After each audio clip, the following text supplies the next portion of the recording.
सत्संग में आने की इच्छा भी तभी उत्पन्न होगी जब पूर्व जन्म के कुछ अच्छे कर्म संचित होंगे चित्त में। देखो, हम जो भी हमारे अंदर कामना पैदा होती है, उत्पन्न होती है, इच्छा भी उत्पन्न होती है, ये सब अपने पूर्व जन्म के कर्मों के कारण ही होती है।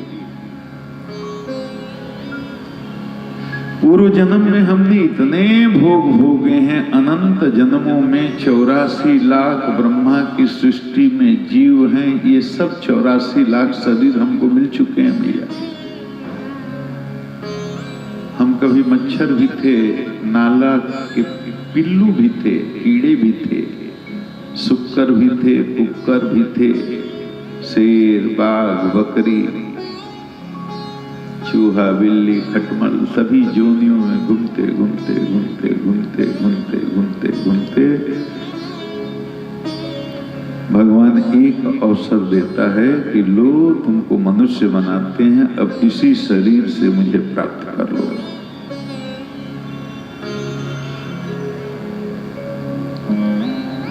और वो शरीर भी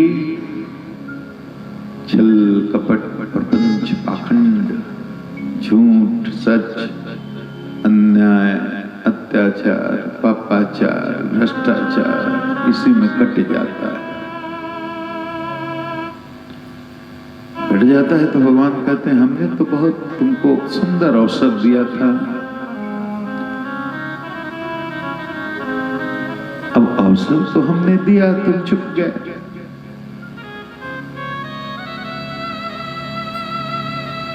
जीवन में 2 बार बड़ा कष्ट होता है। एक बार जन्म लेते समय बहुत कष्ट होता है, उसकी स्मृति नहीं है, हमें याद नहीं रहता, बहुत कष्ट होता है। और मृत्यु के समय बहुत कष्ट होता है। शास्त्रों में लिखा है कि जैसे 1000 बिच्छू अगर आपको डंक मारे शरीर में तो कितनी पीड़ा होगी, इसका अनुमान करना भी कठिन है। एक बिच्छू का डंक जिसको लगा होगा उसी को पता चलेगा कितना कठिन होता है।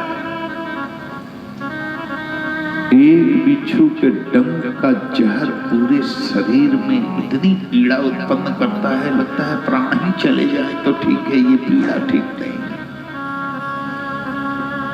वैसे वैसे 1000 बिच्छुओं के डंक मारने के बराबर पीड़ा होती है जब ये शरीर छूटता है।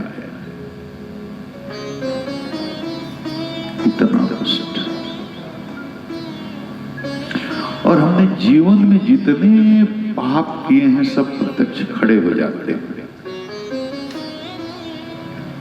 परिजनों को लगता है मूर्छा में है, बेहोश हैं, बोल नहीं रहे, पहचान नहीं रहे। उस समय हमारे सारे कर्म खड़े रहते हैं और हमारी स्मृति बड़ी ताजा हो जाती है। एक एक चीज याद आएगी और बहुत अफसोस होता है कि ये जीवन भी बेकार चला गया। यमराज के दूतों के दर्शन होते हैं और नरक की यात्रा शुरू हो जाती है। और फिर वही 84 के चक्कर। नरकों का इतना भयानक वर्णन है गरुड़ पुराण में। आत्मा की यात्रा कैसे, एक यातना शरीर मिलता है, ये शरीर पंचभौतिक नष्ट हो जाता है। एक यातना शरीर मिलता है जिसके माध्यम से नरकों के भोग भोगने पड़ते हैं। नरकों की यात्रा बड़ी कड़ी है, बड़ी कठिन है, बड़ी पीड़ा देने वाली है।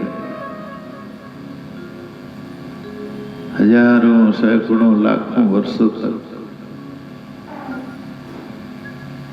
पीप की नदी में डुबाया जाता है। मुंह तक पीप में डुबकी लगाना, इतनी बदबू आती है। 28 प्रकार के प्रमुख नरकों का वर्णन किया गया श्रीमद् भागवत में। अलग अलग पापों के लिए अलग अलग प्रकार के नरक हैं।